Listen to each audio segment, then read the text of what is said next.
Hello guys, this is me Ankur Upadhyay. Welcome to our channel stock market analysis. Guys, बात करने वाला हूं IRCTC के स्टॉक के बारे में, Indian railway catering and tourism corporation limited के बारे में।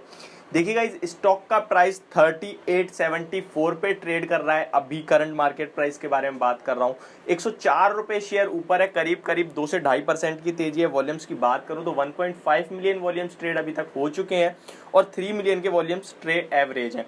गाइस देखिए, इस शेयर में 4000 का हाई लगा, उसके बाद स्टॉक एफएनओ के बैन में चला गया और फिर एक 3600 तक का कंसोलिडेशन नीचे की तरफ प्रॉफिट बुकिंग आती हुई दिखी हमें। उसके बाद शेयर वहीं कहीं सस्टेन करा 3600 3750 तक, और अब मुझे लग रहा है कि इस स्टॉक ने अपना कंसोलिडेशन ये एक हफ्ते का मात्र कंप्लीट कर लिया और दोबारा से ट्रेन पटरी से निकल गई है। अब मुझे लगता है ये स्टॉक अगर जहां पे अभी ट्रेड कर रहा है वहां सस्टेन हो गया तो आपको एक नया हाई लगता हुआ बहुत जल्दी दिख सकता है, और 4000 का इसका हाई है, यानी कि यहां से करीब करीब 130 रुपए। और मुझे लगता है ये हाई बहुत जल्दी स्टॉक टेस्ट करने वाला है। और इस स्टॉक के बारे में बात करूं तो कहीं ना कहीं ये जो अल्टीमेट टारगेट, जैसा कि आप सभी ने सुने होंगे 5000 के, तो 5000 के अल्टीमेट टारगेट जो है वो तो आएंगे, मुझे लगता है आने चाहिए। इसका बेस ये है कि गाइज, एक तो अभी तक एक्स स्प्लिट डेट नहीं आई है, केवल स्प्लिट की अनाउंसमेंट आई है जिसके बाद शेयर भागा है। अभी डेट आएगी,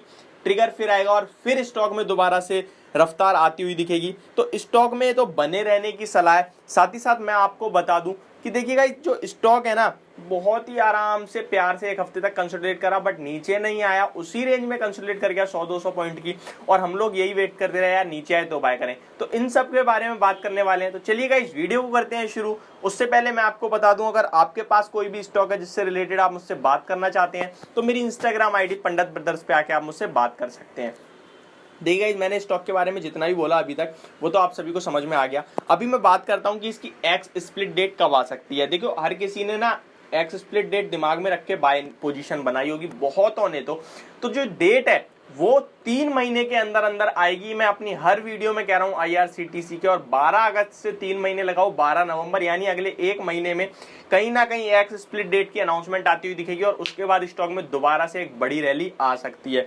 देखिए, मार्केट में भी ऊपर नीचे हुआ, स्टॉक भी ऊपर नीचे हुआ, बट कोई ज्यादा बड़ी मूव आ ही नहीं रही है नीचे की तरफ। आती भी है तो वापस बाउंस बैक आ जाता है तुरंत ही, शार्प मूव। देखिए, ऐसे में स्टॉक जो है मुझे लगता है वेल प्लेस्ड हो चुका है और बढ़िया कंसोलिडेट कर चुका है। मात्र एक वीक ही कंसोलिडेट करा, और मुझे लगता है अब ये स्टॉक दोबारा से ऊपर के लिए तैयार हो चुका है। और स्टॉक में मुझे लगता है 4000 का जो इसका 52 वीक है वो टूटता हुआ दिखेगा, और अल्टीमेट 4200 तक स्टॉक जाने की दम रखता है अभी रिसेंटली। और एक्स स्प्लिट डेट आने के बाद दोबारा से मोमेंटम पकड़ लेगा और 5000 तक के लक्ष्य आएंगे। देखिए, मैंने एक वीडियो भी बनाई थी जहां पे मैंने आप सभी से कहा था कि स्टॉक जिस प्राइस से भागना शुरू करे, ट्रिगर आए, उस प्राइस के बाद जब भागता जाता है और बहुत ज्यादा भाग जाता है, तो कहीं ना कहीं एक एक्स स्प्लिट डेट या फिर स्प्लिट या बोनस का अनाउंसमेंट होता है। और वो जो बोनस और स्प्लिट का सेटलमेंट होता है वो उसी प्राइस के पास होना चाहिए, हो जाता है जहां से वो स्टॉक भागा था। एग्जाम्पल के रूप में समझाता हूं मैं आपको, आरती इंडस्ट्रीज। देखिए, स्टॉक अराउंड 900 के पास ट्रेड करता था। 900 से स्टॉक में जो तेजी आई, फिर बोनस का अनाउंसमेंट हुआ 1:1 के रेशो में, यानी कि एक शेयर पे एक शेयर फ्री दे गई कंपनी आपको, और स्टॉक का जो बोनस हुआ वो अराउंड 1800 के पास हुआ। और जब बोनस मिल गया तो स्टॉक कहां आ गया, 900 पे। तो करेक्ट जहां से भागा वहीं बोनस आके खड़ा हो गया। तो इसी हिसाब से जो मैंने आप सभी के साथ एक अनुमान लगाया था, अपना दिमाग लगा के, वो मैंने बताया था कि स्टॉक 5000 के जो टारगेट है वो इसलिए है कि 1000 रुपए से स्टॉक में जो चाल बनी है, 5 की स्प्लिट है, एक शेयर 5 में बदलेगा तो 5000 का डिवाइड बाय 5000 डिवाइडेड बाय 5 तो 1000 हो जाएगा। तो 1000 का प्राइस मुझे लगता है कहीं ना कहीं आना चाहिए। तो इस हिसाब से 5000 तक स्टॉक जाएगा, तब स्प्लिट होके 1000 का होगा। देखिए, स्टॉक मुझे लग रहा है बढ़िया तेजी में है और मुझे लग रहा है दोबारा से अप मूव देने के लिए तैयार है। तो इस स्टॉक में अगर किसी के पास पोजीशन है तो बने रहने की सलाह है, और कोई नई फ्रेश एंट्री बनाना चाहता है तो देखिए यार, इस लेवल पे तो हिम्मत नहीं आएगी आपको बाय कराने की, क्योंकि हाई पे खड़ा है और बहुत ज्यादा भाग चुका है। और आप सभी ने सुना होगा किसी न किसी एनालिस्ट के मुंह से कि बहुत महंगा हो गया है, तो ये बिल्कुल सही बात है। 207 के पीई पे शेयर ट्रेड कर रहा है।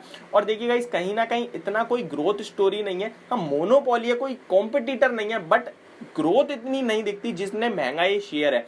हालांकि ये भी सुना होगा कि ये महंगाई रहने वाला है, तो ये तो है, बट आपको कहीं ना कहीं मार्केट में कभी ना कभी करेक्शन आता हुआ दिखेगा। तो स्टॉक, ऐसे स्टॉकों की पिटाई ज्यादा होती है उनके मुकाबले जो अपने लेवल पे खड़े हैं, जो कि ये कहीं ना कहीं एक तो महंगे, ऊपर से भागे भी बहुत है, तो इनकी पिटाई भी उसी हिसाब से होती है।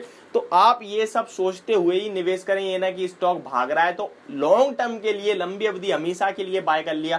ठीक है, अभी तो आप हमेशा के लिए बाय कर लेंगे, लेकिन जब स्टॉक रोज 4-4% गिरेगा ना, तो आपका दिमाग घूम जाएगा, फिर आप इसे बेच ही दोगे। इसलिए या तो आप स्टॉक का प्राइस कभी ना देखो तभी बाय करो, अदरवाइज आप अगर बहुत लंबे समय के लिए बाय करना चाहते हो तो आप बाय तो कर सकते हो, कोई दिक्कत नहीं है, आपको ये स्टॉक बना के देगा पैसा। बट हाँ, नीचे में बाय करोगे तो आपको ज्यादा पैसा बना के देगा। तो मेरे हिसाब से अभी थोड़ा सा डिप का वेट कर लें, अगर आ जाए तो मच बेटर, और नहीं आती तो मार्केट में बहुत स्टॉक है, कहीं और हाथ मारे। ये मेरी वीडियो IRCTC शेयर पे, होप आप सभी को पसंद और समझ दोनों आई होगी। तो thank you so much for watching this video, have a good day.